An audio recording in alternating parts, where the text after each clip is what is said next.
Sports Kannada ವೀಕ್ಷಕರಿಗೆ ಸ್ವಾಗತ. ನಾನು ರೇಷ್ಮಾ ಶೆಟ್ಟಿ ಎಣ್ಣೆಹೊಳೆ. ರಾಹುಲ್ ದ್ರಾವಿಡ್ ಕಪ್ ನಾಕೌಟ್ ಪಂದ್ಯಕ್ಕೆ ಕ್ಷಣಗಣನೆ ಆರಂಭ. ರಾಹುಲ್ ದ್ರಾವಿಡರ ಮಹಾನ್ ಅಭಿಮಾನಿಯಾದ ಉಡುಪಿ ಸೂರಾಲು ಮೂಲದ ವಿಠಲ್ ರಿಷಾನ್ ನಾಯಕ್ರು ಅರಬ್ ಸಂಯುಕ್ತ ರಾಷ್ಟ್ರದ ದುಬೈನಲ್ಲಿ ಆಯೋಜಿಸುತ್ತಿರುವ ರಾಹುಲ್ ದ್ರಾವಿಡ್ ಕ್ರಿಕೆಟ್ ಕಪ್ ಪಂದ್ಯಾವಳಿಯು ಇದೀಗ ಲೀಗ್ ಹಂತದ ಎಲ್ಲ ಪಂದ್ಯಗಳನ್ನು ಪೂರೈಸಿದ್ದು, ಮುಂದಿನ ವಾರದಿಂದ ಕ್ವಾರ್ಟರ್ ಫೈನಲ್ ಪಂದ್ಯಾವಳಿಗಳು ಆರಂಭವಾಗಲಿದೆ. ಅರಬ್ ಸಂಯುಕ್ತ ರಾಷ್ಟ್ರದ ದುಬೈನ ವಿವಿಧ ಮೈದಾನಗಳಲ್ಲಿ ಜರುಗಿದ ಈ ಪಂದ್ಯಾಕೂಟದ ಲೀಗ್ ಹಂತದಲ್ಲಿ ಒಟ್ಟು 16 ತಂಡಗಳು ಪಾಲ್ಗೊಂಡಿದ್ದು, ಕ್ವಾರ್ಟರ್ ಫೈನಲ್ಗೆ 8 ಬಲಿಷ್ಠ ತಂಡಗಳು ಲಗ್ಗೆ ಇಟ್ಟಿವೆ. ಇತ್ತೀಚಿನ ದಿನಗಳಲ್ಲಿ ದುಬೈನಲ್ಲಿ ಎಲ್ಲ ತಂಡಗಳಿಗೆ ಸಡ್ಡು ಹೊಡೆಯುತ್ತಿರುವ ಅಲ್ಫಾಜ್ ಅಪ್ಪಿ ನಾಯಕತ್ವದ ಶಕ್ತಿಶಾಲಿ ಟೆಕ್ನೋ ಟೈಟಾನ್ಸ್ ತಂಡವು ರಾಹುಲ್ ದ್ರಾವಿಡ್ ಕಪ್ನ ಲೀಗ್ ಹಂತದ ಪ್ರತಿಯೊಂದು ಪಂದ್ಯಗಳಲ್ಲೂ ಅತ್ಯುತ್ತಮ ಪ್ರದರ್ಶನ ನೀಡಿ ನೇರವಾಗಿ ತೇರ್ಗಡೆಯಾಗುವುದರ ಮೂಲಕ ನಾಕೌಟ್ ಅಭಿಯಾನ ಆರಂಭಿಸಿದೆ. ಉಳಿದಂತೆ ಮೊನ್ನೆ ಭಾನುವಾರ ಜರುಗಿದ ಪಂದ್ಯದಲ್ಲಿ ಆತಿಕ್ ನೇತೃತ್ವದ ಕರಾವಳಿ ಫ್ರೆಂಡ್ಸ್ ದುಬೈ ತಂಡದ ಕ್ವಾರ್ಟರ್ ಫೈನಲ್ಗೆ ಪ್ರವೇಶ ಗಳಿಸಿದೆ.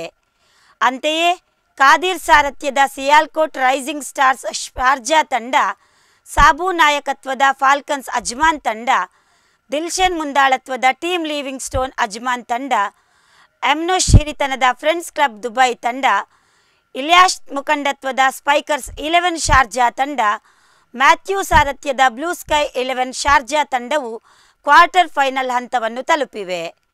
ಅರಬ್ ಸಂಯುಕ್ತ ರಾಷ್ಟ್ರದ ದುಬೈನಲ್ಲಿ ಜರುಗುತ್ತಿರುವ ರಾಹುಲ್ ದ್ರಾವಿಡ್ ಕ್ರಿಕೆಟ್ ಪಂದ್ಯಾಕೂಟವು ದುಬೈನ ಟೆನ್ನಿಸ್ ಬಾಲ್ ಕ್ರಿಕೆಟ್ ಪಂದ್ಯಾವಳಿಯ ಇತಿಹಾಸದಲ್ಲಿ ನೂತನ ದಾಖಲೆಗಳೊಂದಿಗೆ ಹೊಸ ಸಂಚಲನವನ್ನು ಸೃಷ್ಟಿಸಿ, ಈ ಪಂದ್ಯಾಕೂಟದ ಇದುವರೆಗಿನ 25 ಪಂದ್ಯಗಳಲ್ಲಿ 6,918 ರನ್ನುಗಳು ಹರಿದು ಬಂದಿದ್ದು, 4 ಶತಕಗಳು, 18 ಅರ್ಧಶತಕಗಳು, 531 ಸಿಕ್ಸರ್ಗಳು, 437 ಬೌಂಡರಿಗಳು ಸಿಡಿಸಿವೆ.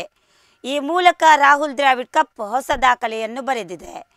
ಮುಂದಿನ ಭಾನುವಾರ ಪ್ರಬಲ ತಂಡಗಳ ನಡುವೆ ಜರುಗಲಿರುವ ನಾಕೌಟ್ ಪಂದ್ಯಗಳಿಗೆ ಕ್ಷಣಗಣನೆ ಆರಂಭವಾಗಿದ್ದು, ಈ ಪಂದ್ಯಗಳಲ್ಲಿ ಮೂಡಿಬರಲಿರುವ ಜಿದ್ದಾಜಿದ್ದಿನ ರೋಚಕ ಕಾದಾಟಕ್ಕೆ ದುಬೈನ ರಾಹುಲ್ ದ್ರಾವಿಡ್ ಕಪ್ ಸಾಕ್ಷಿಯಾಗಲಿದೆ. ಇದಾಗಿತ್ತು ಕ್ರೀಡಾ ಸುದ್ದಿ. ನಿತ್ಯ ನಿರಂತರ ಸುದ್ದಿಗಳಿಗಾಗಿ ನೋಡ್ತಾ ಇರಿ ಸ್ಪೋರ್ಟ್ಸ್ ಕನ್ನಡ.